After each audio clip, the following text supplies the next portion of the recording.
We'll start with the prayers.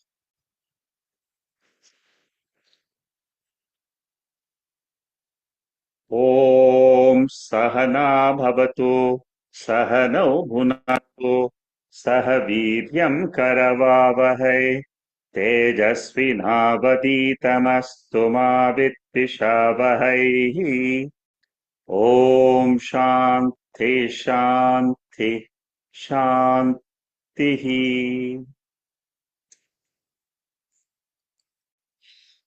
We are studying Atma Bodha, a wonderful text written by Shankaracharya.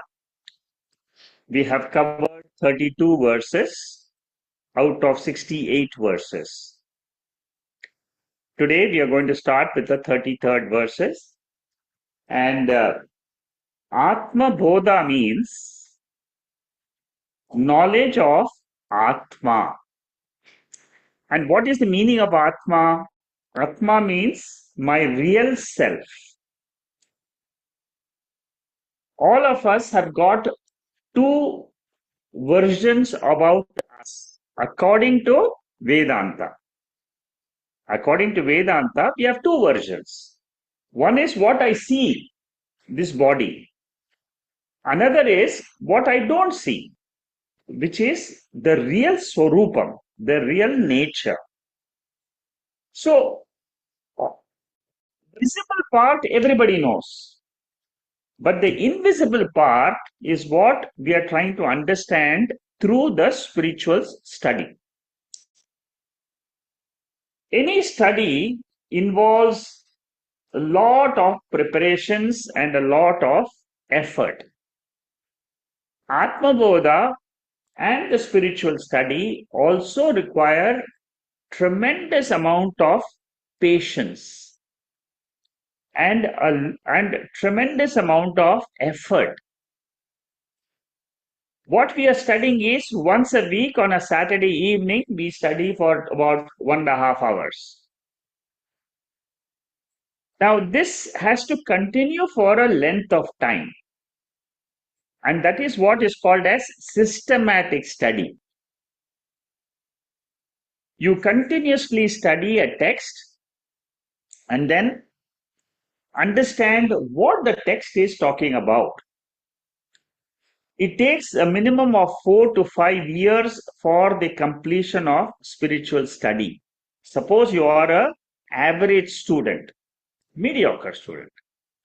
By the time you understand the real meaning of the self, which is called as Atma, it will take you that much amount of time, because all of us are brought up in a certain way. We have understood ourselves and we have understood the world in a different way. Atma, the nature of Atma is being discussed in these verses. We will start with the 33rd verse now.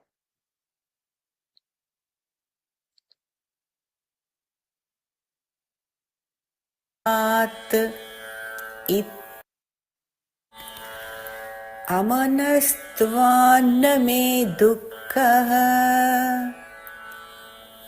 अमनस्त्वान्न may दुःखः रागद्वेषभयादयः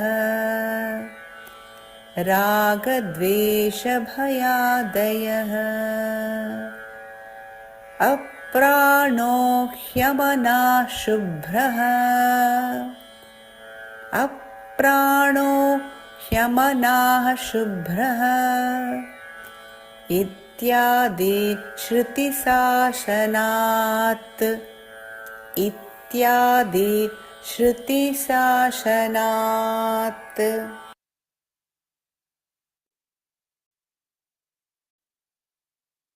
These mantras are basically the gist of the Upanishadic mantras. The Upanishad is the ultimate source of revelation for the Atma. The nature of the Atma is revealed only when you study Bhagavad Gita, Upanishads and Brahma Sutra. Shankaracharya takes the gist of the Upanishadic teaching and then he applies it in this text. Here in this 33rd verse and in the following verses, he will talk about how we wrongly identified with our body and mind as our real nature. According to Veda, we are not born in our real nature. Our real nature is continuously there. And what is that nature? It is called as Atma. It is the spiritual essence in us. Atma means the spiritual essence, the consciousness which is there in us and which we are trying to understand that consciousness. So, consciousness, awareness is other than the mind. Now, what are the properties of the mind? Mind goes through different thoughts. The thoughts are called as vritti. So, sorrow is a vritti. It's a thought rising in the mind according to the situation outside. Attachment. Raga means attachment. Dvesha means aversion. Bhayam means fear. Now, these are all the vrittis or thoughts in the mind of a person. What about the self, which is called as Atma? Atma doesn't have any association with the body. Therefore, here Shankaracharya says, Atma is without pranaha and without mind. So, if Atma is not the prana or the mind, then what is Atma? Atma is the consciousness, awareness principle. In Mundaka Upanishad, so I told you that Shankaracharya takes the essence of Upanishad. Which Upanishad is he referring in the 33rd verse? He is referring to Mundaka Upanishad mantra, which I have quoted here. Here, the explanation of Atma is given as formless, pure, without mind, without body. And it is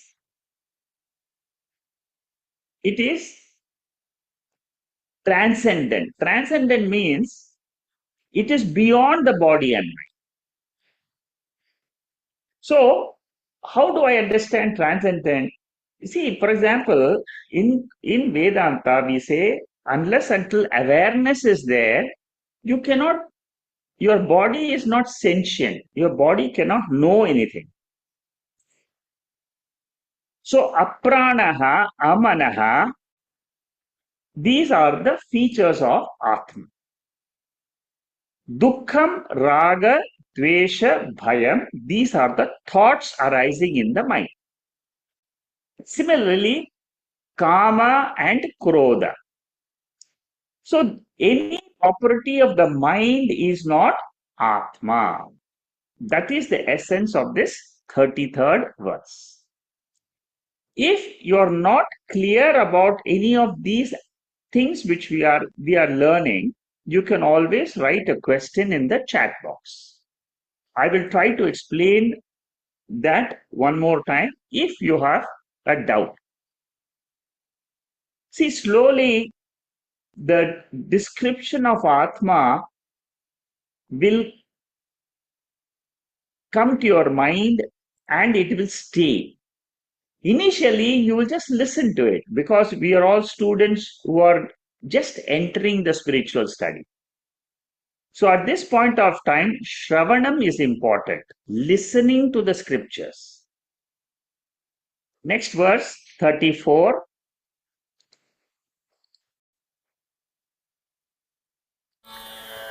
निर्गुणो निष्क्रियो नित्यः निर्गुणो निष्क्रियो नित्यः निर्विकल्पो निरञ्जनः निर्विकल्पो निरञ्जनः निर्विकारो निराकारो निर्विकारो निराकारो नित्यमुक्तोऽस्मि निर्मलः नित्यमुक्तोऽस्मि निर्मलः. So various attributes of Atma are given in this mantra. We'll study one by one. In the Mundaka Upanishad, this mantra etasma jayate pranaha manasarvendriyani cha kam vayo jyotirapaha prithvi vishwasya dharini. This mantra is there. Keep it at the background. Atma is the Jagat Karanam. Atma is the cause of this entire world. And it is the cause of this entire world. What is its nature? Vishwasya Dharini. That means this Atma holds this entire universe. The earth holds all the living beings. But Atma, the awareness consciousness principle, it is the Ashraya. It is the sustainer of the living beings. Pancha Bhautika Prapancha are modifications of the five elements. They are not the modifications of Atma. Another beautiful mantra which comes in the Upanishad called Kaivalya Upanishad is the nature of Atma. What is the function of that Atma? Mayeva Sakalam Jatam Mayi Sarvam Pratishtitam. In me, the consciousness, awareness, this entire world is rising, existing, and getting dissolved. It's a very, very important mantra, but you must keep it in your mind, this background. Why I have quoted this Mundaka Upanishad mantra and Kaivalya Upanishad mantra? So that you understand what we are discussing. We are discussing the nature of that consciousness principle, which is the cause of this whole universe. See, there are several immediate causes. For example, our body, our immediate cause is our parents. Now, similarly, if we go back, my parents' cause were their parents. And ultimately, body is made up of Panchabhutas. We are not talking about the consciousness. We are only talking about the body or the mind. In Atma Bodha, we have learned that both body and mind are made up of Panchabhutas. But what is Atma? What is the description of the consciousness or awareness? First property talked about is Nirgunaha. See, body has got good attributes, bad attributes. It is fair, it is black. It is short, it is not. So these are all different attributes of the body. They are called as gunas. What about Atma? Atma does not have any guna. It is attributeless. Second factor, Nishkriyaha. This mantra number 34 is a very important mantra. Keep a note saying that this is one of the best mantras of Atma Bodha. Nishkriya means free from all activities. Atma does not do any activity. Who does the activity then? Body and mind together, along with the reflection of Atma, is the doer of activities. Atma is Nityaha. Body is what? Is it Nityam or Anityam? Body is Anityam, impermanent. Whereas Atma is permanent. Nirvikalpaha. Nirvikalpaha means in Atma there are no divisions. There are no divisions of gross body, subtle body, causal body. These are the divisions in the body. So body, mind, and they are all different than the Atma. Atma is one homogeneous mass of consciousness or awareness. The next factor is Niranjana. All these are quoted in this mantra, number 34. Body has got impurities, it has got blemish, it has got a dot, it has got a black dot, it has got a smear, it's got so many defects. But Atma is without any blemish. Therefore, we say Atma is Nirmalaha. There is no impurity in Atma. What are the impurities of the body? Some dirt may be there in the body, purity, gross body. What are the impurities in the mind, the subtle body? Raga, Dvesha, Kartrutva, Bhoktrutva, Pramatrutva. I am a doer. The doer is what? The mind. I am an enjoyer. Again, the mind is talking. I am an experiencer, knower, pramata. All this is for the body-mind complex. What is Atma? Atma is Nirmalaha. Doesn't have even a bit of ignorance in it because it is always aware. See, consciousness by itself is totally homogeneous mass of consciousness without anything in it. Consciousness by nature does not allow anything to enter. I am trying to study that type of consciousness. Nirvikara, free from 6 modifications which we studied in Atma Bodha. What are the modifications of the body? Asti, Jayate, Vardate, Vinamate, Vinashyati. So, body has got stages. Atma is the same, whether before the birth of the body, after the death of the body, Atma remains the same. Then the next feature is Nirakara. Nirakara means it is formless.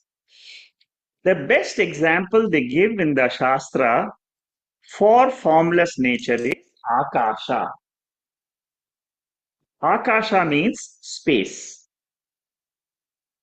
Is there any form in space? Objects which are there in space have got form. A tree has got form, a building has got form. But space in which the objects are there, space is formless. And Akasha is the cause of space. Therefore, Akasha is more pervasive than even Atma is more pervasive than Akasha. What is the nature of the body? Is body ever free from anything? No. Body depends on so many things. Body depends on oxygen, body depends on digestion, body depends on circulation of the blood, so many things. But Atma is Nitya Muktaha. It is free. It's free from the body, free from the mind. And knowing this nature alone is called as moksha.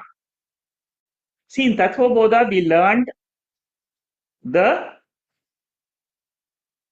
nature of the goals of life. What are the goals of life in Tattva Bodha which we learned? Dharma, Artha, Kama, Moksha. So, Dharma, Artha, Kama, these are all everybody knows. I should live a dharmic life, a religious life. I should earn money. I I enjoy certain things in the world. These are the goals, three goals. The last goal is moksha. For studying what is this goal, you come to Vedanta. Moksha means freedom. Body is never free. What is ever free? Atma. Next verse, number 35.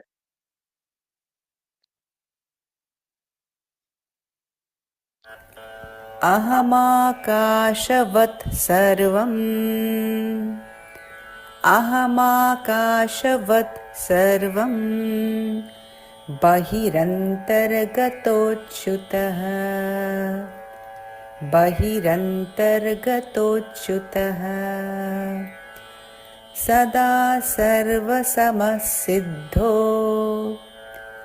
सदा सर्वसमसिद्धो निस्सङ्गो निर्मलोऽचलः निस्सङ्गो निर्मलोऽचलः. Shankara extends this 34th verse into the 35th verse and gives us the features of Akasha, the space, and he says the same features are there in Atma.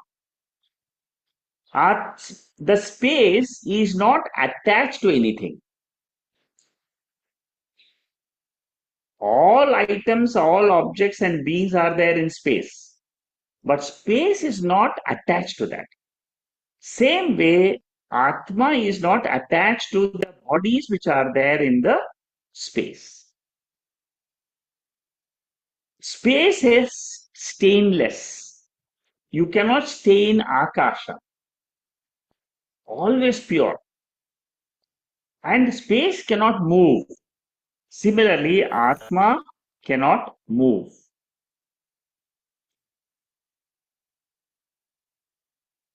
In Narayana Suktam, there is a verse which says that Atma has got no inside and outside like space. And that Atma is called as Narayanam or God. See, initially to understand Atma, you can replace the word Atma with God initially. But later on, you must try to understand Atma is awareness principle. So, like space, I pervade everything. In meditation, in Vedantic meditation, what do? I tell myself, I am like space, not connected with anything in the world. Neither the body, neither the mind. Achyuta means it never falls. Body is subject to arrival and departure. Atma is ever there. So by knowing this ever existent Atma, I can become free. And it is Sada Sarva Samaha. Samaha means what? Unity. Your Atma is not higher Atma, my Atma is not lower Atma. There are no qualities, there are no gradations in Atma. Atma is the same for all of us. Samam sarveshu bhuteshu tishtantam parameshwaram. Vinashyasve vinashyatvam yaha pashyati sa pashyati. 13th chapter of Bhagavad Gita has this beautiful verse which talks about samatva nature, uniform nature for all of us. So suppose you want to say, who are you? Suppose you ask the question, who am I? You will say, I am awareness consciousness principle. Then you ask somebody, a friend of yours, who are you? He will also say, I am awareness consciousness if he has studied Atma Bodha. So it is uniform in nature. Now, a Siddha Purusha is a Jnani. Siddha means what? A person who knows that he is ever free. Normal meaning is Siddha means you get powers. Yoga Siddhi. You can cure people. Those are all powers which you get because of meditation and mantras. Atma is Sarva Siddha. We never talk about our own absence. We always say, I am, I am, I am, I am existent, I am existent. In the childhood, what did you say? I was there. In the adulthood, you said I was there. In the old age, you say I am there. This I am, which is talking about, which is continuously there, which is not changing. Body has become old. But I am is the Chit principle, consciousness principle. Now that consciousness gets reflected in a body. Like you have a face which gets reflected in a mirror. Our mind is like a mirror for consciousness. Our mind is not a mirror like you would go and see in front of like a mirror outside. But for awareness, our mind is a mirror.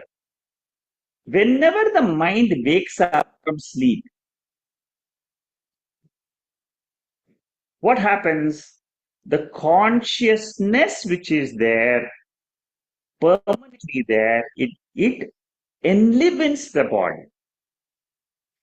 And then you start seeing the world. You see, there is an element in this body which makes us see, which makes us hear. It is not the eyes and ears. Eyes and ears are only the golaka. They are only the instruments. But the power behind all the organs of knowledge is called as Chid Abhasa. It is a reflection of that consciousness in my body. The consciousness which is there outside, even if the body dies, even if the body goes to sleep, even if the body changes, consciousness never changes. And what is the unique thing about consciousness? You can never experience consciousness alone. Experience requires mind. And mind always has Chid Abhasa.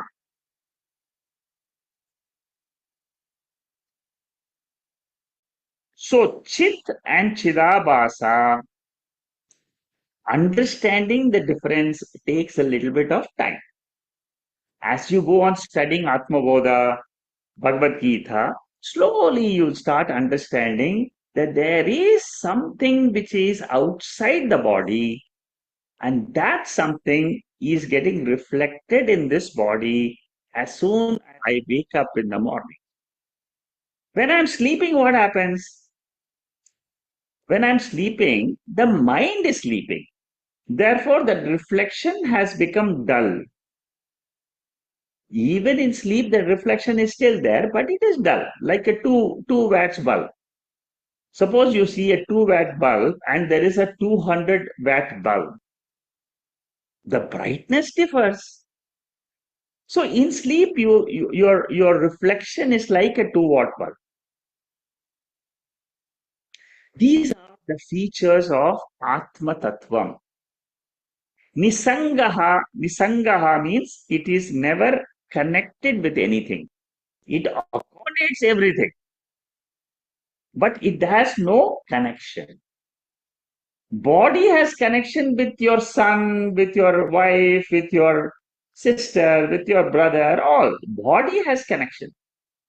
But inside the body, there is a spiritual content which is called as Atma. That Atma is ever Nisangaha.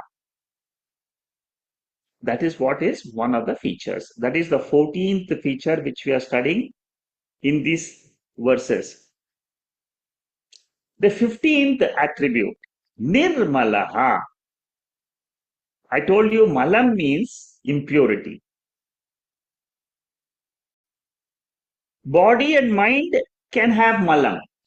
Anxiety. Suppose you suffer from a lot of anxiety. What will happen to me next week? What's going to happen to me, to my surgery which I'm planning? What will happen to my daughter who's going to get married? These are all anxieties, worries. Or you are attached to your house, your car, your wife, your son, your daughter, your office, attached to that. You don't want to leave it. That attachment is what? Attachment is of the mind with the objects. Atma, the living factor, does not have any attachment. Another important feature of Atma. Achalaha, body moves in space. Can space move? Cannot. Atma is the cause of space also. So, Atma is Achalaha. Because it is everywhere. Why is it Achalaha? Why is it motionless? Achala means motionless. So, always you must remember your ultimate nature. These are all features of your ultimate nature. Body is a temporary nature which you are seeing. In Bhagavad Gita, two verses are there, one in the 6th chapter, one in the 12th chapter. I'm quoted this mantra so that these meanings of these mantras, they go along with the meaning of this verse which we are discussing.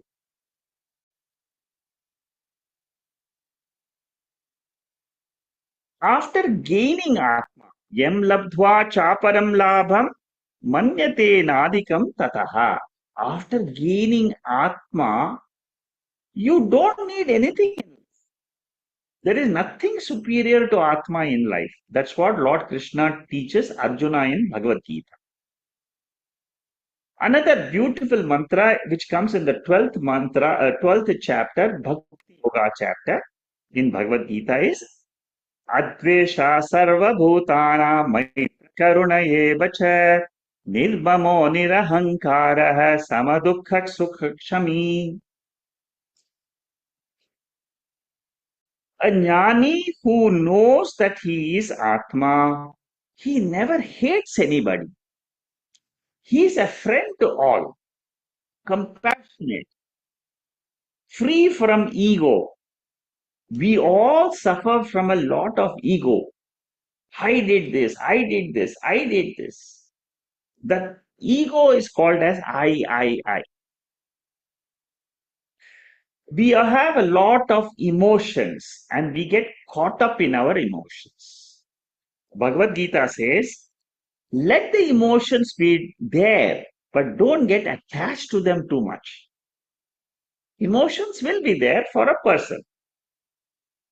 But don't keep on thinking about that emotion which you had, or suppose somebody has told you some, hurt you in some words. What Bhagavad Gita says is drop it. Okay, it happened. Let it be dropped. So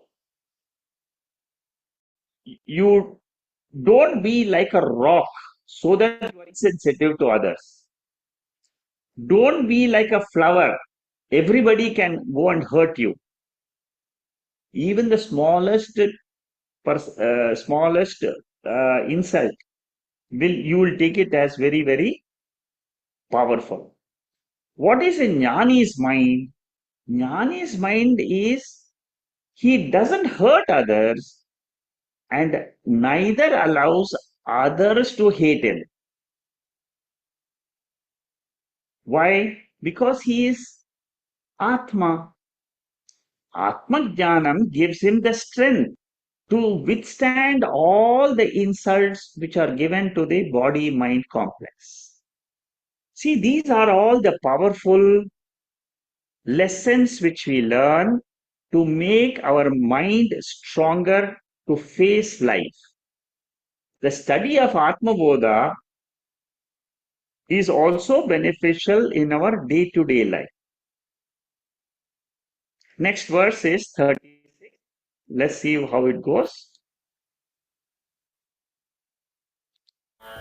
नित्यशुद्धविमुक्तैकम् नित्यशुद्धविमुक्तैकम् अखण्डानन्दमद्वयम् अखण्डानन्दमद्वयम् सत्यं ज्ञानमनन्तं यत् सत्यं ज्ञानम् अनन्तं यत् परं ब्रह्माहमेव तत् परं ब्रह्माहमेव तत् Nitsuddhoham. I am ever pure.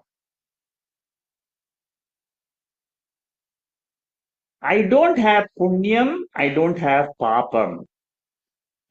I don't have any karma, no sanchita karma at all.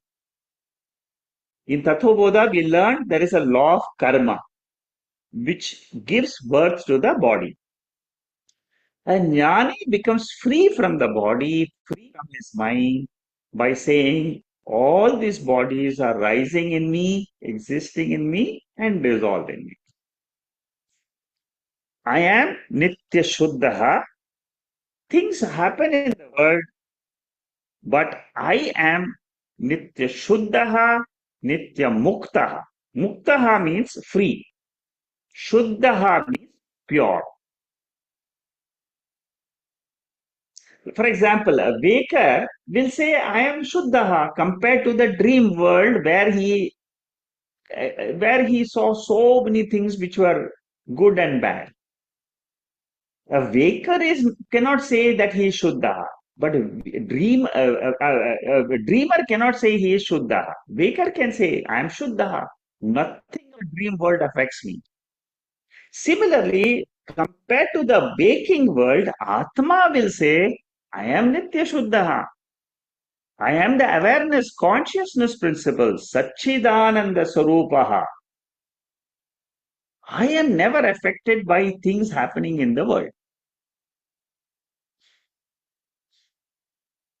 Because I am awareness, I am consciousness. Akhandam. Akhandam means divisionless. There is division in the body. My body has got parts. It's got divisions. My top portion, my bottom portion, my central portion, they are different divisions. Anandam. Anandam here means Purnaha. If you ask yourself, am I ever fulfilled in life? Nobody can say I am fulfilled in life except a jnani. Jnani will say I am fulfilled because I am Atma Tattva. There is nothing more for me to achieve in the world because I have understood I am the consciousness. I am eternal.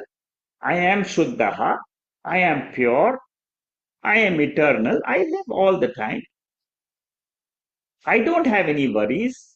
Niranjanaha, blemishless. All those points which we have seen, all these features, they are very useful to us in the seat of meditation.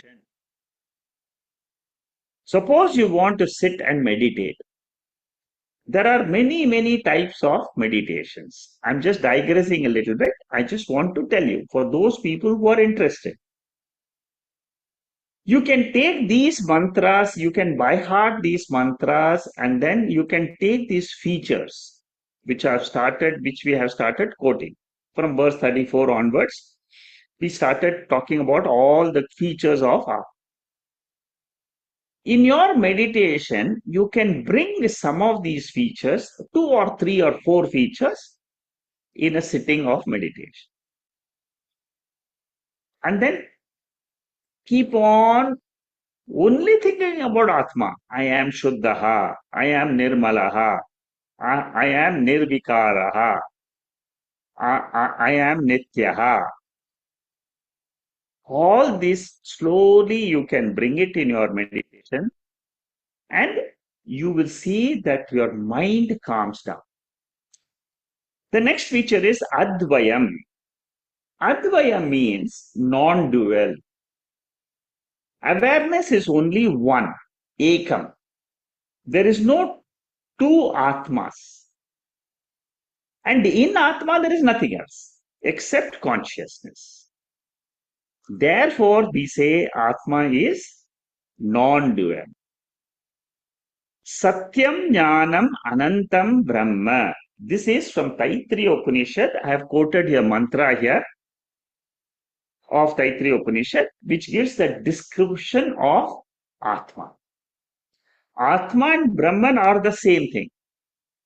Atma is with reference to one body, Brahman is with reference to the total body of the total universe.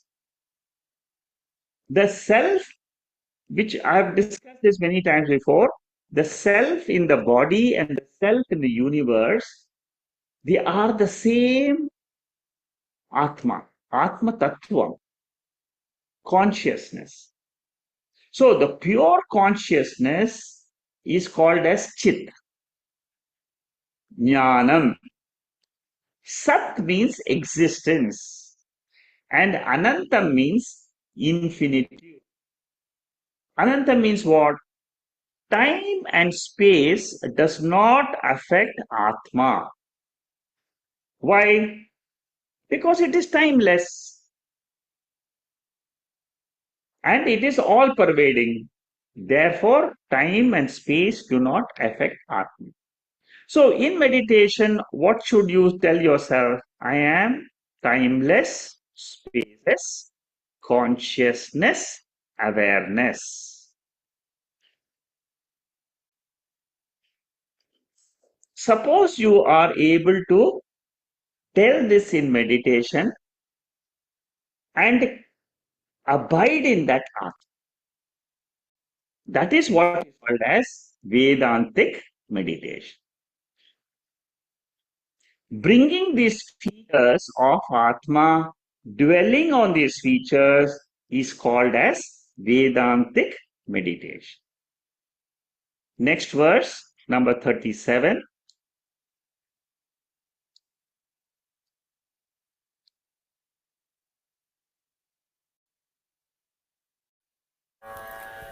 एवं निरन्तराभ्यस्ता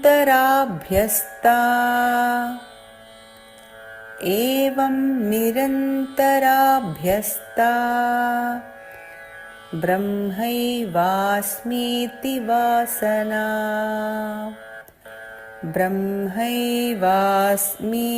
वासना हरत्यविद्या विक्षेपान्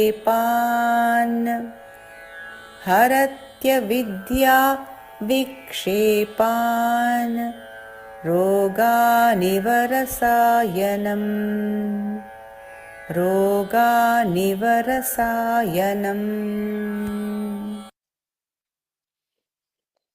A lot of students will now say, okay, I have understood Atma is this, Atma is this. Now, how do I get rid of my ignorance about myself? See, I am taking this body as me is because of continuously thinking body is me, body is me, body is me. What Shankaracharya says is replace that body is me, mind is me with aham brahma asmi. This is the medicine to cure the disease of ignorance about the self. So, Ninidhyasanam means meditation and changing your habits of thinking. What Shankaracharya says is Jiva Vasana. Vasana means habitual thinking. I am a Jiva. I am born. I am struggling in life. It is a bhava. It is a attitude which you have developed. Now, this Jiva Bhava has to be replaced with Brahma Bhava. Otherwise, you will continue. You see, our Jiva Bhava will continue if you don't replace it with Brahma Bhava. What is Brahma Bhava? I am pure. I am awareness. I am eternal. I am immortal. So, this is where Shankaracharya helps us for a junior seeker like us. He tells us what are the baby steps which we should follow. What happens when we develop this Brahmasana in our day-to-day life?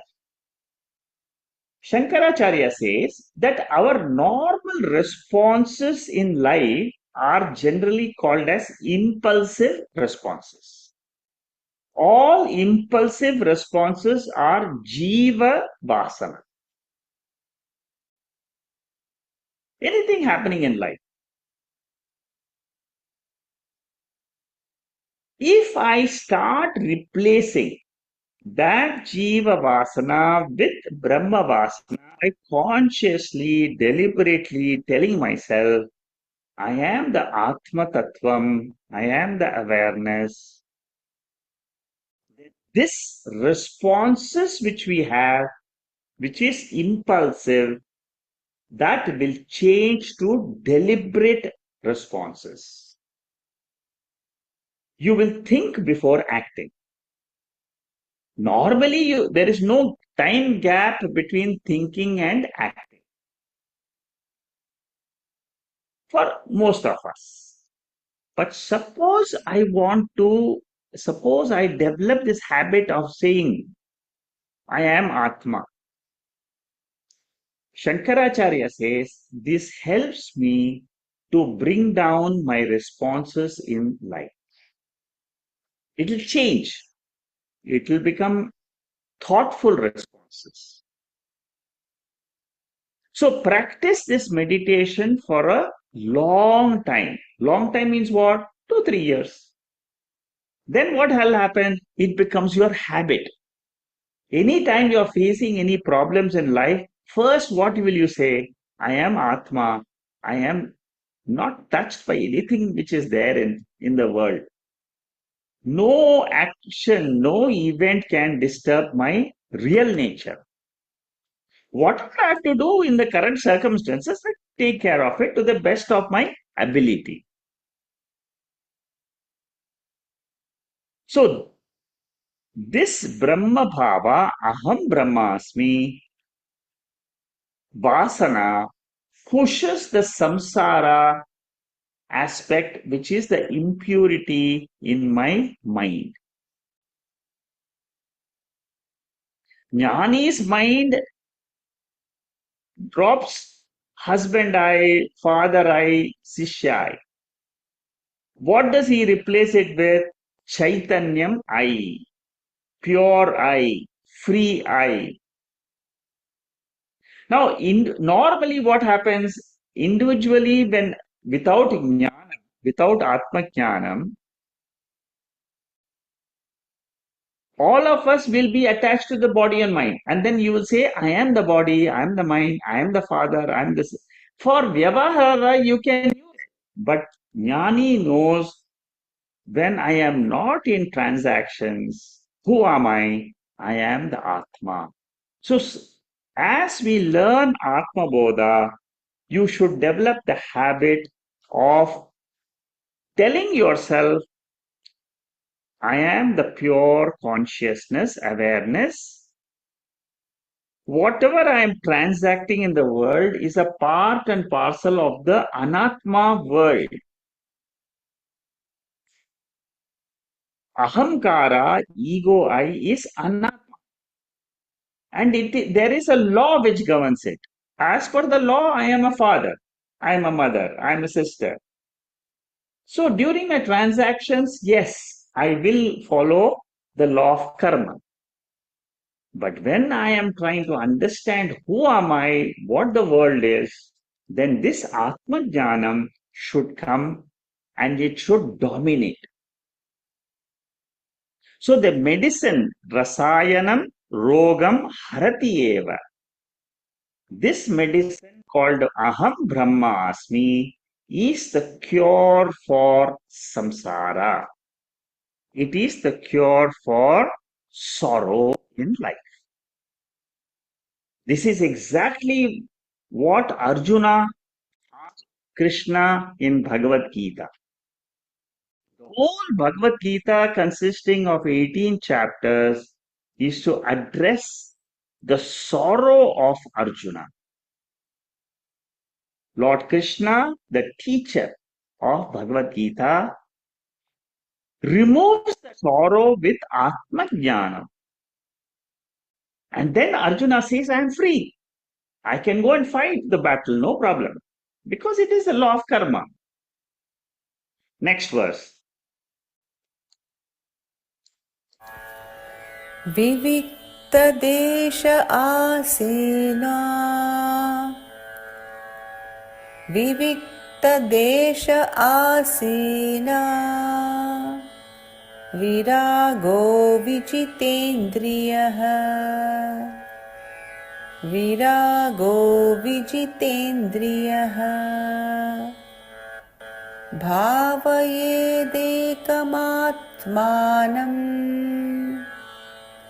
भावयेदेक आत्मानम् तमनन्तमनन्यधीः तमनन्तमनन्यधीः. In the last verse, Shankaracharya told us that in meditation you do this Atma Dhyanam. Now, in the 38th verse, he teaches us how should I meditate. This is from the 6th chapter of Bhagavad Gita. He gives you a few steps. What are the steps here? What is the process of doing this meditation? 6th chapter, if you study of Bhagavad Gita, it's a complete chapter for knowing how to meditate Vedantically. What are the problems we face? We have problems of relationships. My father is always not well. He is not good. My husband is not good. My wife is not good. These are all relationship problems. Or sometimes the problem is of death. Suppose you're above 60, 70. You will always be worried about death. I have many students who have come to me and talked to me about their anxieties in life. For all that, the medicine is you have to invoke Atma and say, I am Asangaha, I am Nityaha. That is the only cure. And how to do that meditation? Vivikta Deshe. Choose a secluded place for meditation. Don't try to meditate in the middle of a marketplace or a railway station or an airport. Choose a secluded place where there are no disturbances. Take a seat which invokes spiritual thoughts. Normally they say Padmasana. You can do meditation sitting in your chair, or you can sit in the floor with Padmasana. What is the most important thing in meditation? Our sense organs should be closed. Number one, our sense organs should be shut. Your eyes should be shut. Your ears should not be listening to music which is going on in the neighbor's house, or your nose should not smelling things which are being cooked in the neighbor. So senses must be shut. And then comes the most important factor, which is viragaha, which is to do with your mind. Your mind is a pendulum. It will switch between raga and dvesha. Raga means I want to have so many things in the world. I want to have a wife, I want to have children, I want to have money, I want to have good health, I want. So your mind will meditate on all the wants. The second is I don't want anything. I want to get rid of some problems, some objects of sorrow. So these two occupy the mind, and therefore I should know to control my mind. See, taking a seat in meditation and sitting in a secular places, everybody can do. But controlling the sense organs and controlling the mind is really a tough task.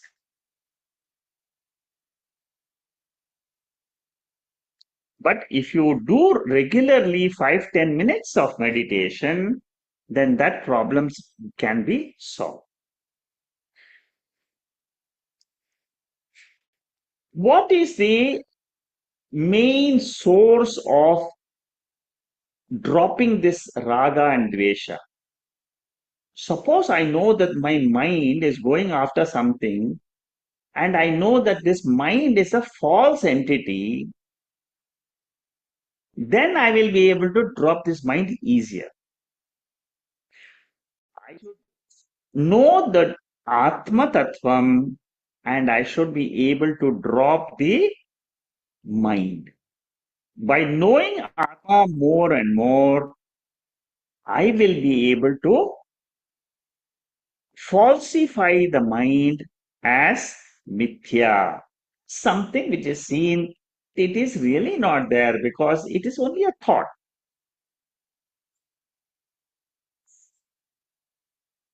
I am the Atma which is beyond Desha and Kala, beyond time and space. The dream events cannot touch the waker. The waking events cannot touch the jnani who has known that I am Atma. That is the essence of meditation.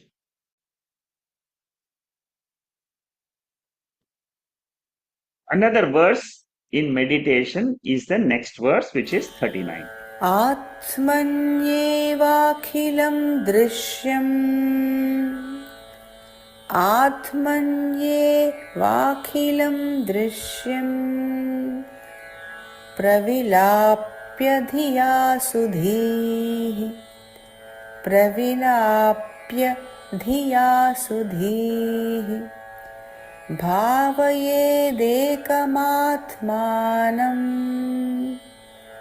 भावयेदेकमात्मानम् निर्मलाकाशवत् सदा निर्मलाकाशवत् सदा. So in this verse where Shankaracharya teaches us how to meditate. He tells us we should be able to merge our entire mind's process of projecting the world of objects into the Atma and then constantly think of the Atma. So, what is it? What are the two steps here? First is merge your mind in Atma. How do you merge your mind in Atma? By telling yourself all the thoughts are rising from me, the consciousness, and they resolve into me.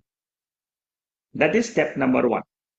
Step number two is constantly think of the self, all the features which we learned in the previous mantras.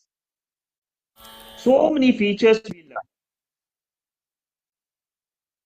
So in meditation, I say I am the Chaitanya Swarupa, observer, Sakshi, consciousness, the only substance in the world. It exists in the present, it existed in the past, it will exist in the future. The world, which is body, mind, and the objects, is mithya. Mithya means it appears and it is constantly changing. One event happens, a second event happens, something happens in the house, next day something else happens, in the office something else happens, in the country something happens, in the world something happens. Continuously things are changing in the world. World, country, society, my own house, my own mind, my own body. Changes. In all these changes, there is consciousness, awareness, which is constant. It is Satyam. Satyam never changes. Mithya is always changing. By remembering this law in the world, I am Satyam, I am Satyam, I am the water, I am not the wave or ocean. The wave is small, the individual body. Ocean is the entire universe. But I am not the wave or ocean. Wave and ocean is name and form, Nama Rupa. Who am I? I am the substance. I am the adhishtanam for both, which is water. Come to the world. World and body, the adhishtanam is consciousness. Akhilam drishyam. Everything which is seen, all the 14 lokas, the body, mind, God, everything is seen. But anything which is seen is drishyam, it is mithya. What is satyam? I, the Atma, am the drik, I am the seer.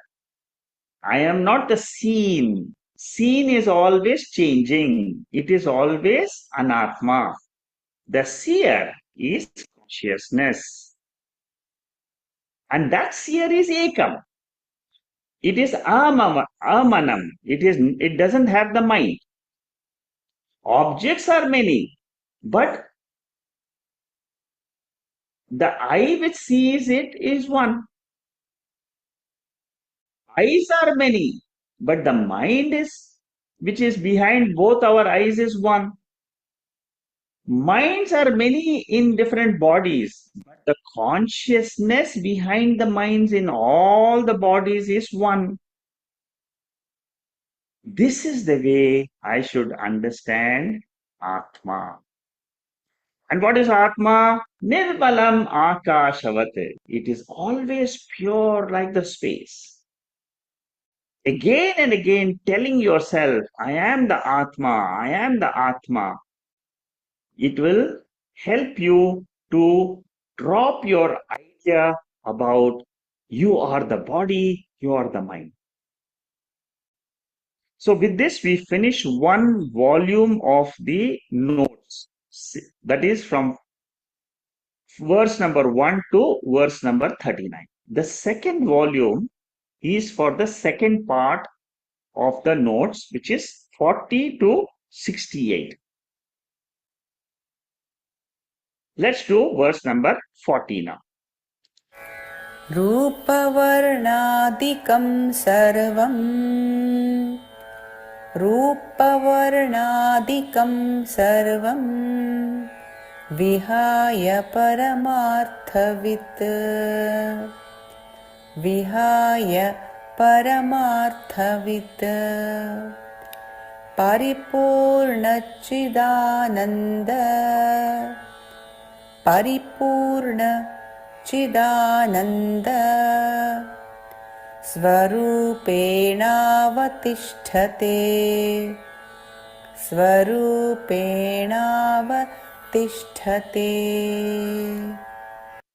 So what is the culmination of meditation? The culmination of meditation is I am aware of the Supreme Being, which is pure consciousness.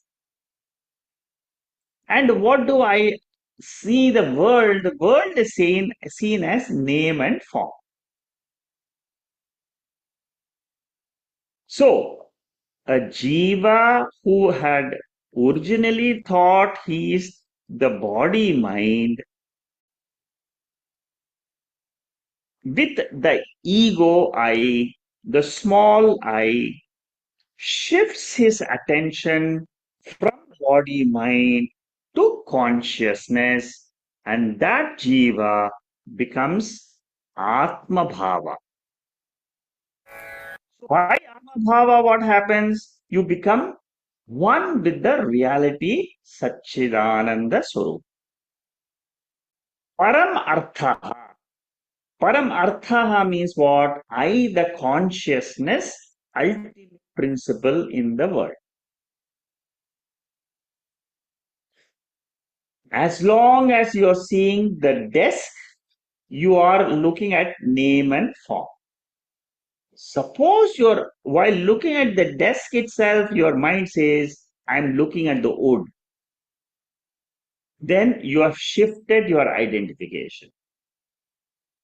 Suppose you're looking at a chain and you in your mind you're thinking, I'm seeing the gold.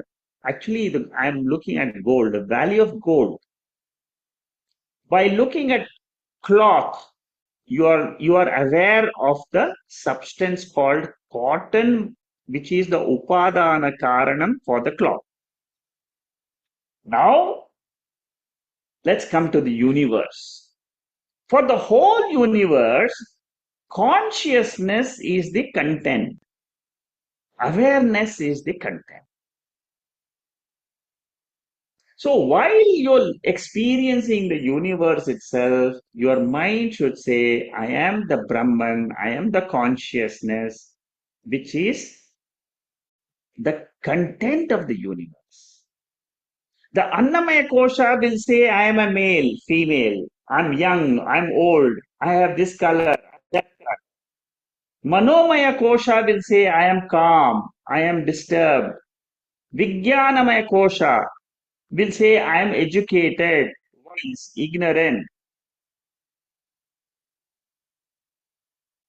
So I have to learn to drop the kosha, pancha kosha, the 5 sheets of consciousness, and say, I am ever pure Atma.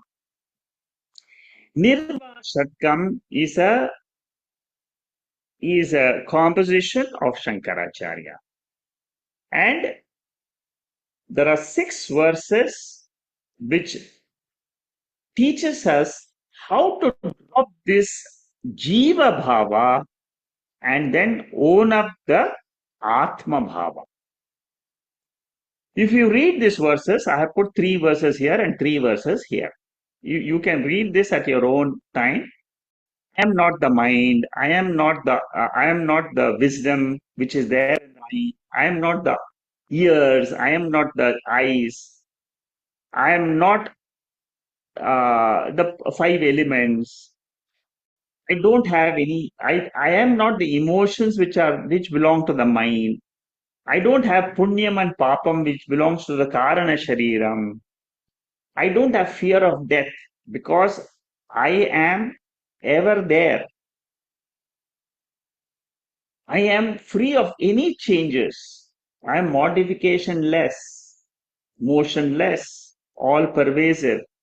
These are the verses for meditation, similar to the verses which we discussed so far.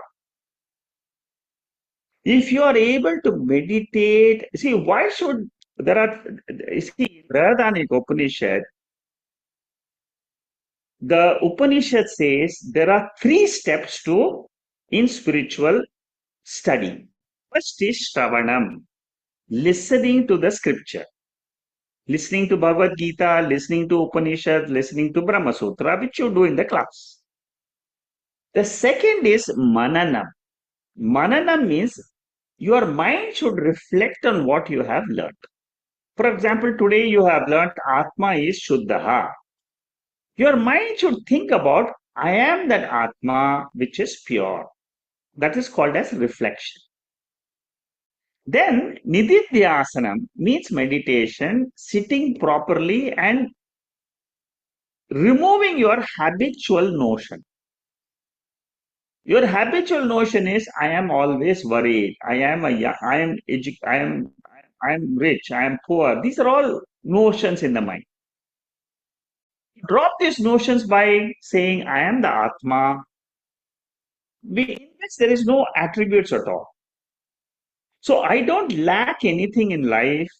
I am full. Aham Purnaha. I am Ananda Swarupa. These are all things which you do in meditation. And by doing this, what happens? You abide in Atma Swarupam. Okay? Next, 41st verse. We'll stop with this last verse. ज्ञातृज्ञानज्ञेयभेदः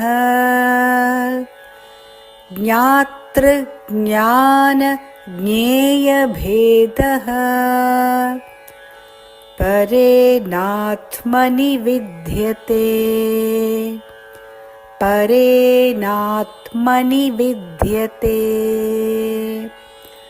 चिदानन्दैकरूपत्वाद् चिदानन्दैकरूपत्वाद् दीप्यते स्वयमेव तत् दीप्यते स्वयमेव तत्.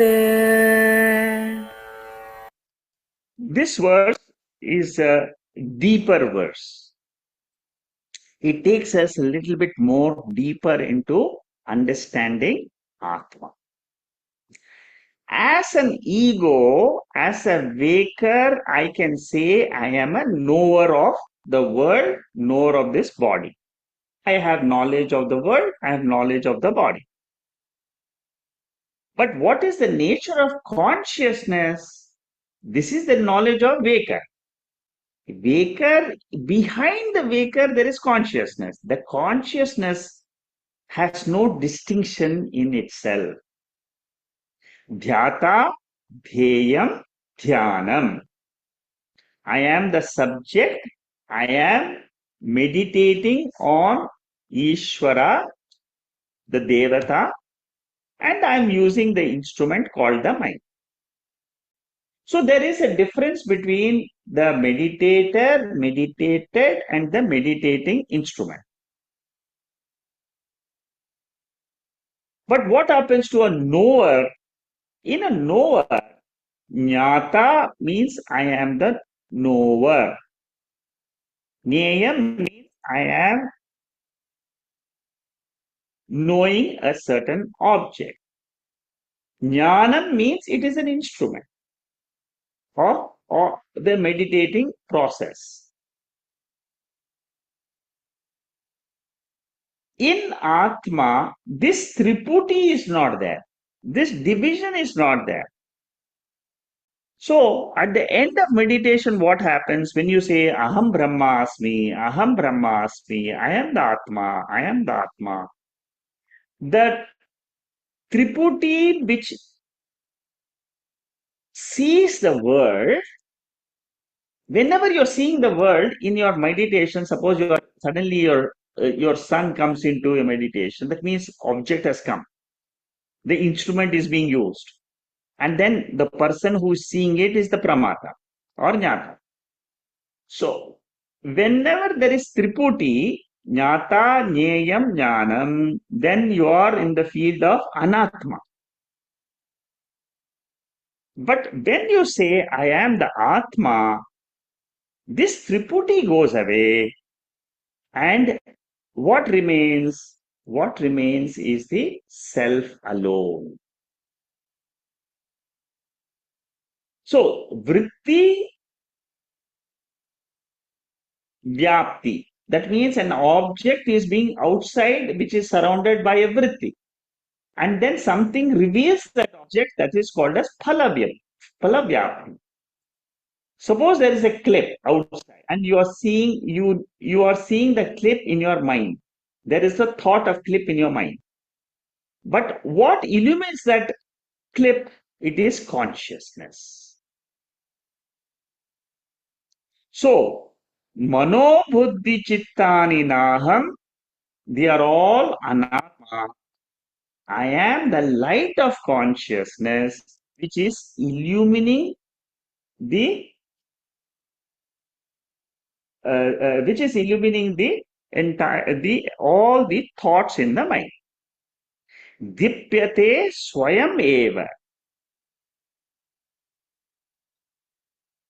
Dipyate swayam eva. That jnani who is worshipped in the world as Bhagavan himself is attached and he has identified himself with consciousness, which is the nature of Bhagavan. Aham Nityaha means I am always there. I am. Who can say I am always there? Can the body say that? No. Can the mind say that? No. Who can say I am always there? It is consciousness. So, what did we learn today? We learned all the features of Atma. Nirvikara, Nirvikalpa, Nirupaha, all the features, about 25 features we study. What do I do with all these features? I apply it in meditation. When I apply it in meditation, what happens? I am cleaning my mind of impurities which are being occupied by anatma. Today, all our minds are preoccupied with what? Anatma. I replace the anatma thoughts with atma thoughts. In Upadesha Sahasri, another beautiful work of Shankaracharya, in the 18th chapter, he says, when you discard the snake and see the real rope, what happens to you? All the things which you have taken as before, they all are wiped away in 1 second. Similarly, all my experiences of the past, thinking I am this, I am this, I am a father, I am a mother, I did this, I did that, they did this to me, I did this to them, and so on. All those thoughts are drowned in sorrow, but they can be cleaned up by one thought of I am Atma. I have no connection at any time with the body or mind. This is the way to dropping sorrow from your life and holding on to happiness. Happiness happens to be my Swarupa, which is another very big topic which we will learn when we do the Upanishads. Like Taittiriya Upanishad, we will study happiness in very, very big detail. So with this verse, I will stop today. And if there are any questions on what we have learned from 33rd verse to 41, you can put them in the chat box. I can try to answer them. And we have another we are in 42, 68, 16, 17 verses are there. These are all verses which deal with Atma. Again and again, we are only studying Atma here. And whenever you study Atma, you should always know what is Anatma.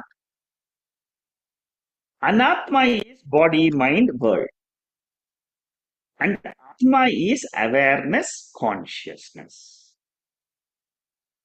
From the world of body, mind, and the universe, we should try to own up our real nature as awareness, consciousness. As you study Upanishads and Bhagavad Gita, this process of knowing the Atma gets enhanced. The process of dropping my identification as the body mind also gets more enhanced. This entire process of dropping anatma and holding on to atma is called as moksha.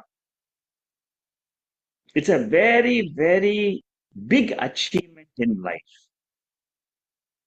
Spiritual study is a very important study for all of us. Why?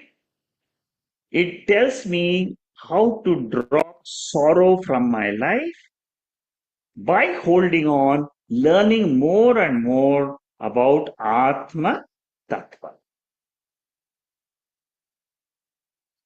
Okay, so we'll start with the 42nd verse next week. And we'll see how long it takes. I think we will require about 4 sessions, 4 or 5, maybe 3 to 4 sessions for the rest of the text. And then if there is interest in the group, then I will take up the study of Bhagavad Gita, which is a very, very big and a long study. Bhagavad Gita study will take almost 2 years. So only if you are serious, those who have studied Tattva Bodha, Atma Bodha, you are now ready for studying Bhagavad Gita. If you are ready to study Bhagavad Gita continuously, all the 18 chapters, then you let me know towards the end of this Atma Bodha. I will probably take a poll who wants to join Bhagavad Gita. Depending on the people who are interested, I will then decide whether I take up Bhagavad Gita or not. Okay, let's stop here. Om Purnamada Purnamidam Purnahat Purnamudachade Purnasya Purnamathaya Purnameva Vasishyate. Om Shanti Shanti Shanti. So we'll see if there are any people in the chat box. And if there are any questions, I'll first answer that. And then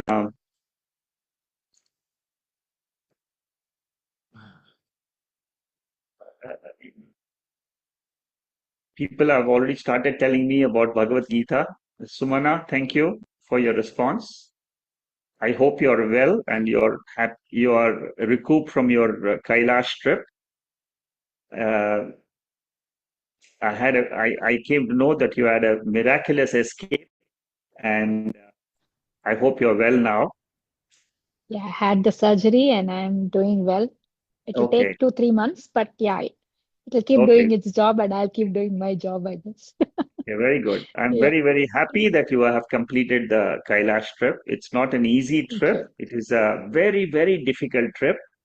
Yeah, And there are so many episodes concerning people who have been to Kailash, who have come back. There are thousands and thousands of people. It's a great experience of life. yeah. I Very, very, congratulate you for having gone through that process. thank you, Shekharji. Very transformative journey, I must say. It was Very, very a lot transparent. of time for reflection. Yes, that's correct. See, this is the first time you understand Lord Shiva, you know. Uh, you come face to face and suddenly you realize this is Shiva, you know, and Yes, this is, and all the learning which you do in Vedantic classes are no substitute for a visit to Kailash. Yeah, it's a completely transformative experience. Mukesh Agarwal says he did it in 2018. Very good, Mukesh. Well, uh, very good. There are a lot of people who have been to Kailash in this group. And anyway, thank you. I thank you, Shekharji. wish you a speedy recovery. Thank you very much, Shekharji. Thank you. Thank you. Shama, Bhagavad Gita. Yes, there are a lot of a lot of people are showing some interest in Bhagavad Gita. So uh, I'll have to see when to start because I have not even asked Vijaya to chant the Bhagavad Gita so far. So it's going to be a great exercise for her. Uh, Vijaya is there in the group. I hope you can Yeah, start after Atma looking Bodha. forward, looking forward, Shekhar to record. Looking forward. Okay, very good. So after Atma Bodha, I know you have a few verses more. So once you have finished Atma Bodha, you can start the recording of the Bhagavad Gita verses. Bhagavad Gita is always in demand. It's such a popular text. It's such a basic text for people who are interested. It's a must for all those people. Uh, anyway, let's see how it goes. Okay, Ramakrishnan Ram also says he has been to Kailash Yatra. Very good. Uh, is it possible to teach Rudram? I'm in for Bhagavad Gita. Good. Bhagavad Gita. Okay, good. Oh, almost everybody is saying Bhagavad Gita now. Uh, so I think I will have to start the notes and the chanting, request Vidya for the chanting, and hopefully we'll start the Bhagavad Gita. Uh, let's see. Let's see. In about 4 weeks, like I said, about four in the month of September, I think I will finish this entire Atma Bodha. Okay. Any questions on today's talk? I've got the responses on Bhagavad Gita already. Any questions on today's talk? Shama, go ahead. Ayom Shekharji, Yeah, tell me. it's just one curious question as to, the dharma, artha, kama, moksha. Yeah, And when you, the main purusharthas, and when you do it with the, the ashramas, so dharma is obviously part of all the ashramas. correct. And I just find it strange that why moksha is actually left for the very last part, the vanaprastha stage almost. Should it not be? I mean, I just wonder as to why. Partly it is maybe even if it was introduced early, people wouldn't be interested, to. So that's one question. Yeah, see, let me answer that. Uh, a majority of the people in the world, Hmm. they are only interested in kama and artha. Hmm. Artha means money. Kama Mm. means entertainment. Mm. So, by by nature, we are all Mm. born and we are all after kama. We want to enjoy the world. Our sense organs are there, given by Lord to us. We have a world outside. So natural tendency is, let me use my jnana indriyas and then do karma, use my karma indriyas and then look and enjoy the world. You see, by now this is the law of karma. That means sanchita karma, prarabdha karma, agami karma. Mhm. So the world which is designed is primarily for this kama purushartha. Mhm. Mhm. Now, many of us fit into the prarabdha karma, which goes after artha and kama. Our Mhm. prarabdha karma, if our prarabdha karma says you have to go for moksha, Mm. right from the beginning, at the age of 5, you will do Sandhya Vandanam. You will, at the age of 10 or 12, you will join a Gurukulam and then you will continue. It's a very small minority. Mhm. That is because of the tendency. The tendency of our people, majority of us is only for Artha Kama Mm. based on our prarabdha. Suppose your prarabdha is there, you will attend Bhagavad Gita classes. Mhm. You will attend Upanishad, you will attend Atma Bodha classes. So it Mm. depends on what punyam we have done in our life. With punyam only you come to Bhagavad Gita. With punyam alone you come to Atma Bodha and Upanishads. This study of Atma Bodha, Tattva Bodha, Upanishads is a very, very unique study. Mhm. Mhm. It helps you to understand your basic nature itself. Mm. You see, these are all these Bhagavad Gita is all the Lord's words which we are studying, Mhm. and these texts. Your basic question is why everybody goes for Artha and Kama, don't come to Moksha. Mainly, it is the two reasons for that. One is your past karma decides what you are doing now. Correct. Okay, so that is the main answer. The Mm. secondary answer is your tendency which you have built up in this birth. Suppose in Mm. this birth you have started liking some spiritual study, you have listened to, you have listened in YouTube, Swamiji speaking, or you joined Ramakrishna Mission. You have just, in this life, you have started gathering interest. Mhm. Your own tendency will bring you to this study. 99.99% don't know what is moksha, even if they study Vedanta for 25 years. They don't know. Mhm. Mhm. Through True, very some true. grace of the Lord, they realize that moksha means I try to know my real nature. I try to know that God who is present in this body. Mhm. There is a divine principle in this body and in this world. That Mhm. divine principle is called as awareness, consciousness. It is called as Atma or Brahman. And it is So, the jiva, the ego I, which mm. tries to come out of these external objects and starts looking inwards into this divine principle.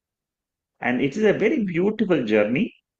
Mm. So it seems like they're essentially to go through whole of the dharma, artha, kama. The whole idea is only to gain, some kind of a mental and emotional maturity, which will qualify us to for spiritual sadhana or Correct. spiritual. Yes. Because you need qualifications. Yeah. See, you need qualifications to study Bhagavad Gita. You need Mm. qualifications. Mm-hmm. Mm. And without qualifications, if you enter, then you will not succeed at all. You will give it up. After 2 months or 3 months, you'll say, no, no, I don't think this is for me. And then a lot of people, they join Atma Bodha classes. About 60 or 70 join the classes, and then we find now 25, 30 are there. So that is natural. So you see, each it's you taste something, and if you like it, you will continue. So it is our own interest by which we come to this study, and then if you like it, you remain. That's all. So I Right. answered your question, Shama. Yes, definitely. Okay. And the one more question about the Akasha and Vyoman. Is it the same? Yeah. Human and Akash are same. Same. And so now the last question is about the um, it's in the Atma Vidya or Brahma Vidya. Or, what is amazing is that we necessarily have to go through this neti principle, not this, not this. In other words, there is first a lot of noise that is being first created, and then to say, to get the direct signal, like in the computing language, you get the noise. So Yeah. it looks like you first create this noise, Yeah. in the mind, and then you say, no, that's not really what it is. There's something else. Correct. Yes, you're right. You see, the There's no creating other the direct noise, principle. yeah, the creating is the creating the noise of Atma initially is to replace the other noise of the Anatma. Anatma is today making all the noise today without the Atma. So first of all, you study Atma is like this, Atma is this feature, Atma is like this, is to create. Uh, we are trying to replace that Anatma thoughts with the Atma thoughts. Yeah, because I was thinking this is really a very diabolical process, in Yes, which we are the way we kind of study, which looks part of it looks wasteful. That why must you be lost in this Shabda Jala, like so much Shankaracharya is going on and on, through using, but I love his, it's so beautiful. correct, His description of the Atma, Nirvikara, Nirakara, it almost seems the same. And then you think, no, this is different, each correct. word Yes, is so beautiful, very, very mm. nice. So yeah, no. So this has to be gone through Yes. this You noise. have to go through these Shabda Jalam. You have to Mm, go through this mm, because your mind is today with something else. You see, mm, the medicine for Anatma preoccupation of the mind mm. is Atma Shabda Jalam. That is the medicine. Nirvikara. So suppose your mind starts thinking about something which doesn't change, which doesn't modify. Ah, Then what will happen? All the modifications of your mind about this thought, this worry, that worry, future, all these are modifications. So you are saying, I am modification less. When you say that, what happens? You are automatically doing neti of all the modifications which happen. There are two ways in which you can do neti, which you can, there's a two-way process. ah, One is asserting I am Atma, or second process is asserting I am not Anatma. correct. Neti is for asserting I am not Anatma. Uh-huh. Aham Brahma Asmi. I am that pure Sat principle, Ah, existence principle, which never changes. yeah. In the body mind complex, it doesn't change in the world also. Mm-hmm. Existence always is. Mm. And what Upanishads do is they give you further and further information about this Atma. The more you study the Bhashyams, Mm-hmm. Ultimately, what are you doing? The same Atma which you have studied in Atma Bodha, you are taking up for a more deep study in Kathopanishad Bhashya. Okay, With okay. same Atma, you're taking it into a microscope. You're now seeing that Atma under a microscope and saying Mm-hmm. Atma is Sat Swarupam. Atma is existence. Everything in the world is existent Mm-hmm. and So, exists. Yeah. So the bottom line of the world is what? Existence. And what is the nature of Brahman? Existence. correct. And who So, am I? I am that existence principle.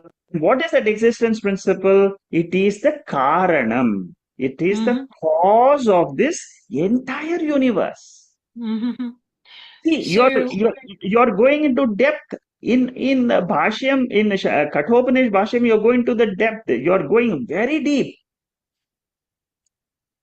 when are you doing that, Shekharji? So many things are coming up. I Uh, don't know how you do it, but yeah, it's amazing. you see, uh, yeah, for those students, I'm talking about new students. I've already Mm-hmm. taken almost all the Upanishads for the current batch of Upanishads. Mm-hmm. In future, I will always suggest that do Kathopanishad Bhashyam first. Oh, Be- Before you do Keno Upanishad, Ishavasya Upanishad, Chandogya Upanishad, Vardhanaka Upanishad, I will say do Bhashyam of Kathopanishad amazing. and you will really pick up a lot of knowledge. And Kathopanishad Bhashyam, I'm coming towards the end of writing the Bhashyam notes. I have another 4 verses left Uh-huh. uh, for the Kathopanishad Bhashyam. And I've really enjoyed that Bhashyam so much. I Uh-huh. enjoyed writing the Bhashyam notes much more than Mandukya Upanishad Bhashyams. Amazing. So it is something absolutely, you see, Shankaracharya, he's got such a beautiful mind and he can go into depth of such a lot of texts. In Mm-hmm. each text, he goes into the depth and then he reveals the Atma. Mm-hmm. I find the uniqueness of Kathopanishad is he is able to reveal that Atma Swarupam very, very well. Very, very well. Extremely well. I would say this would be the best. After that will be Madhukya, and then comes the rest of the Upanishads. You're building up a lot of anticipation. Yes, you Yeah. must. I will take up. I'm sure I'll take up Katho Bhashyam. Uh-huh. Maybe after the Mandukya Bhashyam is over, I will probably take the Katho Bhashyam for the Sunday Wonderful. classes. Wonderful. So altogether from today, I just really I've just enjoyed the class so much. It is almost like I want to believe this that all this Upanishadic studies and particularly the Atma Bodha is the very key element to know what is the Atma and that, in other words, what is the self. To know myself is the very, very basic thing. And once you know this, you get the right signal. So all the noise, I hope it will die away by itself, because once you get this powerful signal, it should throw away the snake. Correct. It will. Definitely it will. Believe me, it will definitely do it, but just you need a little bit more patience, and suddenly you will find that all the noises are gone, and I can I can say whatever the Upanishad has taught me is the ultimate truth. And Purnatvam, I am fulfilled in life, is what you will tell whenever this Atma Vidya comes into your own intellect. Yeah, You will feel that Purnatvam. the And it is, Chidakasha. yeah, it is something which happens. It's like going to a Kailasha and then having that feeling. Fantastic. Yes, I have achieved something. It's a similar feeling. You will listen when you do this study, and what I'm doing is a very thorough study. You see, I'm taking up uh, the the basic texts like Tattva Bodha, Atma Bodha, Bhagavad Gita, Upanishads with Bhashyam study. So Thank you so much, good. Shekharji. Thank you Thank so you. much. Thank you, Shama. Amazing. Mhm. Before I go forward, I'll just answer a few questions from here. First was a question about Rudram. Now, Rudram is a totally different field altogether. You will find in my website some Rudram chantings which are there. If you're interested to learn, you can try to learn. There are some Rudram chantings in the website. You can go through that. But I won't be taking Rudram classes in this Vedanta group. Then there was okay. Space which is okay, Radhakrishnan says space which is in front of us to explain the abstract principle. Yes, correct. Space is always a very good example for Atma. Many Upanishads, they take up this space as an example for Atma, because space is endless, it's beginningless. There are many features common between space and Atma. And for meditators, space meditation is recommended. For those who are interested in learning about Atma Swarupam, space, you meditate on space. Again, meditation don't do for a long time. 5-10 minutes should be enough. Okay, during Thank meditation, you, Guruji. Thank you, Guruji. That was really striking example. I pondered over it many times. That is why I wanted to record that. yes, good. That space is a very important for the seekers to understand the common aspects, and then the only thing which is not common between Atma and space is Jadam. Atma is sentient. This is the only difference between space and Atma. Space is born. Atma is unborn. It is always there. Space is an element. It is matter principle. Atma is the spiritual principle. In Atma only space is born. So Atma is existent. Atma is there before creation. Atma is there after creation. And knowing this Atma, I feel I am blessed. Because it is the only Nitya Vastu in the world.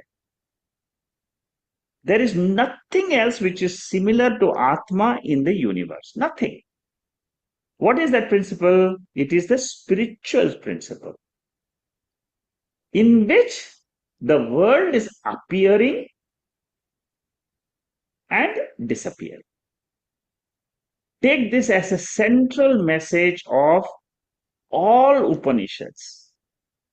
I am that Atma, awareness, consciousness, principle, which is Nityaha, always there. When the world is there, I am there. When the world is not there in sleep, I am there. In Pralayam, the world is not there. After death, the world is not there. Before the birth of the body, the world is not there. But I, the Atma, continue to be there as what? Not as the body or mind, but as the pure self. Good. Anyway, Gohan, that was a good remark. Then somebody said in your meditation, in meditation, you have to shut all senses, but there are guided meditation audios. What is your opinion in utilizing this? Now, I don't know what's your name? I don't know. Samsung, it says Samsung SM, but I don't know the name. Can you speak up and tell me, when you say guided meditation, which guided meditation audio you're referring to? Because then I can reply accordingly. whoever has posted this message about meditation. Okay, maybe the person is not here. He may have left. Yeah, I'm here, sir. My name is Amirta. The thing is Rupert Spira, they have all this guided meditation on YouTube and all those things, right? Which They one? like Rupert Spira Oh, and yes. They are good. You see, something like that.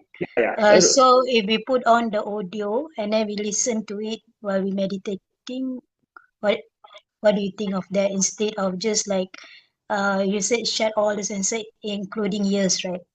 So if we hear to this kind of audios like Rupert Spira and all those things, is it okay or not? Okay. All right. I'll be honest with you. See, these meditations, you can get plenty of YouTubes on this topic. Almost 10,000 YouTube sessions will be there. So many Swamiji, so many.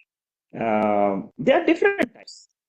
See, meditation is a very broad term. It can be used for quietening the mind itself. For quietening the mind, a lot of guided meditations are useful. If you want the spiritual knowledge, then you must do Vedantic meditation. When you want to know your real nature as Atma, as the pure light within, you need to do Vedantic meditation. Veda means Upanishads. They teach you a step-by-step process, especially in Bhagavad Gita, 6th chapter. I'll be doing that when I do Bhagavad Gita. A step-by-step instruction is given for Vedantic meditation. Vedantic meditation will give you the benefit of moksha. All other types of meditations which you do will help you to quieten your mind, focus your mind. That's all. In my view, those are the meditation which they are very useful. They will help you to come to Vedanta. And then they will help you to understand Vedanta better. So they are good for preparation. But what I recommend is meditations with verses from either Bhagavad Gita or Upanishads. In my website, you will get a sample of these meditations, which are Vedantic meditations. Or if you want, you come and join my Sunday class. In every Sunday class, at the end, I have a meditation session. I have about 200 meditation sessions are there in the YouTube in vedantastudents.com. You can try it out. Am I clear? Yes, sir. Thank you. Thank you. Okay, good. Bharat is saying our hidden vasanas can show up as worries, anxiety. It's difficult to hide. Okay. Vedanta points us self, the positive, negative. Bharat, can you expand on this? Namaste, Shakaji. Yeah, Am I namaste. audible? Yeah. No, I was I totally empathize with what Shoma Ben was saying. I was just trying to say that it's if you talk to anyone, everyone has got some hidden emotions or feelings within them, and things that before we came to Vedanta, unless you're very lucky to be able to introspect, things that we all maybe have hidden away, and there's various ways through, say, I don't know, therapy or dare I say, psychedelic drugs or something like that, where these hidden emotions and feelings can be brought into the light. But even then, I've personally known people who have had trouble with this. And I just wanted to say that Jnana Yoga, Jnanam, the Vedantic study, it has the same effect. It really does force through study of the Bhasham and through Nididhyasana and especially the Vedantic meditation, you will notice all of these just general feeling, emotions coming within you. And the idea is to understand that this is actually, I believe, a good thing, a natural thing, and to use the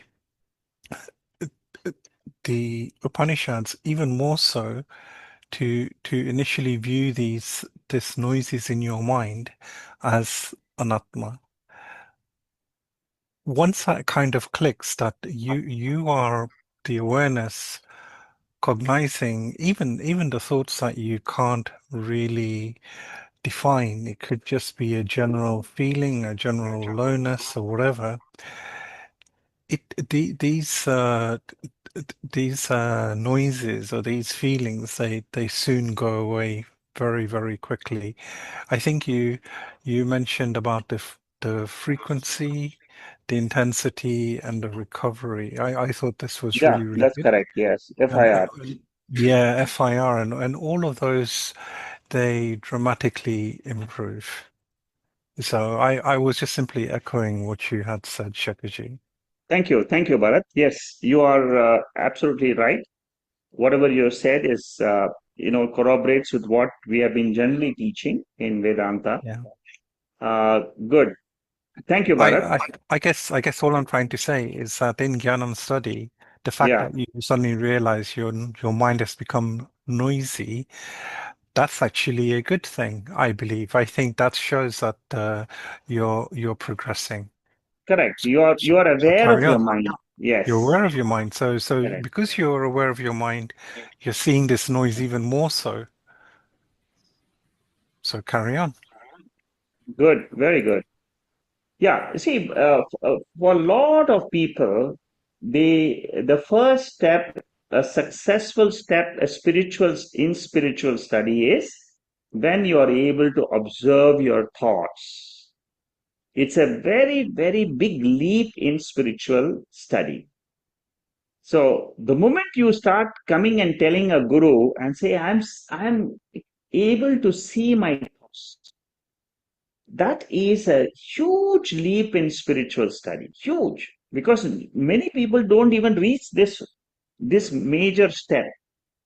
The moment you are able to see your thoughts and you become aware of what is bandha, and then you will know what is moksha. The moment you are aware that I am aware of my mind with full of thoughts, then you will say, I am bandha. I am tied up to this body. What does Vedanta teach you? You are not bandha, you are muktaha. Muktaha means you are ever free. You thought you were attached to this body. You thought that you were born in this body, but you are not born in this body. You are the sakshi of the thoughts.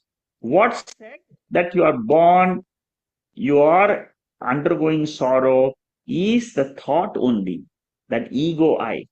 Ego I is a false I. It is the rope snake. It is not the rope. The rope is the sakshi, the witness of your mind.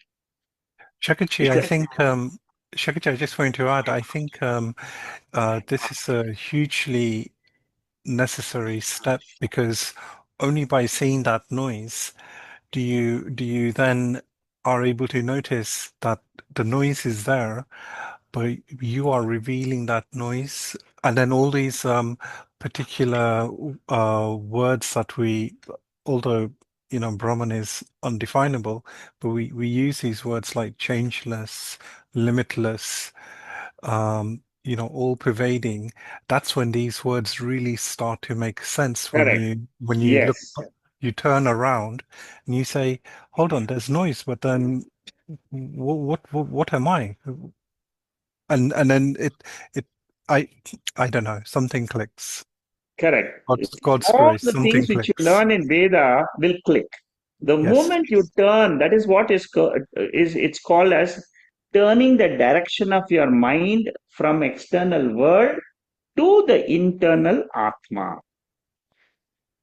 And that Atma is all pervading. It is not restricted to only this body. It is all pervading self. It is there with the body, without the body, with the world, without the world. And knowing that Atma, you are free.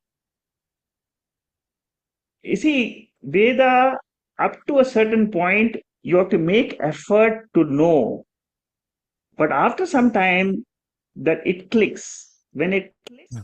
each mind will say, yes, I know this Atma. And I know I am that Atma. Once you know that, it's a very great feeling. You feel that, okay, I've achieved something in life, something which, uh, which is a very, which has got a great value for me alone, you see.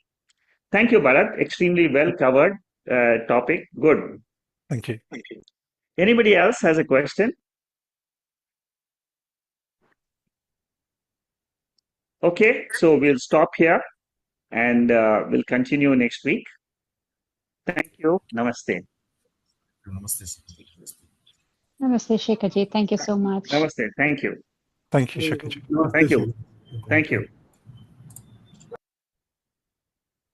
Thank you, sir. Thank you. Thank you.